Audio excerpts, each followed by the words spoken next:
L'assessore regionale a formazione pubblica e istruzione Roberto Lagalla, leader di Idea Sicilia, interviene nel merito della prosecuzione dell'azione politica e amministrativa del governo Musumeci e della prospettiva delle elezioni europee. Il periodo che viviamo ci impone anche un ragionamento, vorrei dire, più critico sui fatti presenti, nella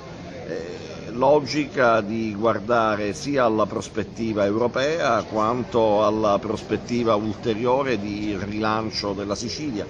alla quale questo governo Musumeci sta lavorando, credo con impegno, certamente con una difficoltà gestionale in termini di risorse che il Presidente ha sempre molto onestamente evidenziato, così come ha evidenziato evidentemente la atipia di un meccanismo elettorale che è nato per gestire una bipolarità parlamentare, si è ritrovato a gestire una tripolarità parlamentare e come tale a non assegnare al gruppo di maggioranza relativa evidentemente una sufficiente dotazione di seggi che garantisca una governabilità senza traumi e quindi una funzionalità parlamentare. Il Presidente sta lavorando con molto impegno, il Governo lo segue in questo suo impegno, io sono convinto che alcune cose importanti e rilevanti siano state fatte per la Sicilia, si è cominciato a parlare il linguaggio della verità e della concretezza nei confronti dei cittadini.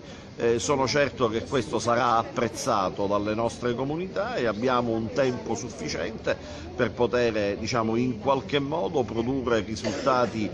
che siano rilevanti e importanti per recuperare dinamicità al sistema siciliano e credibilità all'istituzione politica. Una battuta su questa Idea Sicilia.